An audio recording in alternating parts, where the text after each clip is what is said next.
کہ کوئی افطار ایک سیٹ صاحب ہیں وہ افطار کرواتے ہیں 1000 آدمیوں کو، لیکن خود بغیر کسی مجبوری کے روزہ نہیں رکھتے، تو کیا حکم شرع ہوگا؟ دیکھیں، شیطان کا بہت بڑا دھوکہ ہے کہ انسان فرائض اور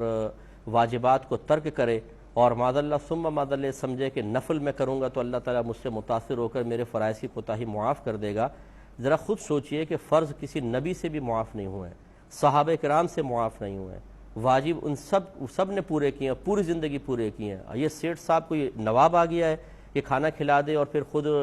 نہ زکوٰۃ دے، نہ روزے رکھے، نہ نمازیں پڑھے اور اللہ تعالیٰ معاف فرما دے گا؟ اس قسم کی خوش فہمی مبتلا ہونا یہ بہت بڑا شیطانی دھوکہ ہے، اچھی طرح یاد رکھیں۔ اچھا، بعض ان کی بھی طرفدار آ جاتے ہیں، دیکھیں جی مایوس نہ کریں جی، چلے کھانا تو کھلا رہا ہے نا۔ ارے بھائی، میں مایوس نہیں کر رہا ہے تو شریعت کہہ رہی ہے، قرآن و حدیث کہہ رہا ہے، اس کا مطلب قرآن و حدیث کو لپیٹ کے رکھ دیں اور آپ کی سمجھداریاں ان تک منتقل کر کے ان کو گناہوں پر دلیل کرتے رہیں۔ یعنی مجھے سمجھ میں نہیں آتا کہ آخر جب ہم عوام الناس کو دین کی طرف مائل کرنے کے لیے بالکل شرعی تقاضے کے مطابق ایک بات بتا رہے ہوں تو یہ ہمدردی ایسے لوگوں کے لیے کیوں پیدا ہوتی ہے؟ مجھے آج تک یہ بات سمجھ میں نہیں آئی ہے۔ اور یہ ہمدردی صرف دل میں پیدا نہیں ہوتی بلکہ پبلکلی اس کو ڈسکس بھی کیا جاتا ہے تاکہ دوسرے کو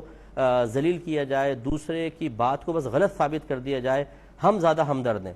تو بھائی ہمدردی ہمیں بھی ہے، اللہ کا بڑا کرم ہے کہ میں 15 سال سے جو پروگرام کر رہا ہوں وہ کسی ہمدردی کے تحت ہی کر رہا ہوں۔ عوام الناس کے لیے ہم نے اپنی زندگیاں وقف کی ہوئی ہیں، رات دن ہم ماشاءاللہ علم کی خدمت کرتے رہتے ہیں، تو یہ شاید آپ نے تو اتنی کی بھی نہیں ہوگی، ہو سکتا ہے بہت ساروں نے نہیں کی ہوں جتنی ہم لوگ کام کر رہے ہیں۔ اللہ کا بڑا کرم ہے کہ دین کا کام کر رہے ہیں، اللہ تعالیٰ عجب و خود پسندی اور تکبر سے اور غرور سے محفوظ فرمائے، لیکن جو صحیح چیز ہے اس کو بیان کرنا ہوگا۔ اب خود فرض پورا نہ کریں، اللہ کی ڈیوٹی پوری نہیں کر رہے ہیں اور یہ معاملات۔ اب آپ کا کوئی انہی کا کوئی امپلائی ہو، میں اب یہ کہہ دیتا ہوں، ان کی فیکٹری کا ایک آدمی ہے، فیکٹری کی جو ڈیوٹی ہے وہ پوری نہیں کرتا اور جا کے گارڈن میں بیٹھ جاتا ہے، گھاس واس توڑ کے کچرا وچرا اٹھا کے باہر پھینک دیتا ہے، کوئی رنگ خراب ہو تو رنگ تھوڑا بہت کر دیتا ہے، تو کیا یہ اس کو پوری تنخواہ دیں گے کبھی بھی؟ بولیں گے بھی تم نے ڈیوٹی تو پوری نہیں کی، تم یہ کام کے لیے کوئی رکھا تھا تمہیں؟ تو اللہ تبارک و تعالیٰ کی ڈیوٹی، فرائض اور واجبات یہ تو پورا کرنے ہی ہوں گے، اس میں کوئی رعایت نہیں ہے۔ اور اپنے لیے خوش فہمی میں مبتلا ہونا جی میرا اور میرا اللہ کا معاملہ ہے، تو بھائی اسی اللہ تبارک و تعالیٰ نے تو ارشاد فرمایا، یہ اللہ کا معاملہ کہہ کر اور بات شیطان اور نفس کی مانتے رہیں، یہ کون سی دلیل سے ثابت ہے بتائیے؟ اور کس نے آپ کو سبق پڑھایا اور پٹی پڑھائی ہے کہ بس اتنا جملہ کہہ کے اپنے دل کو مطمئن کرنا کہ جی میرا اور میرا اللہ کا معاملہ ہے؟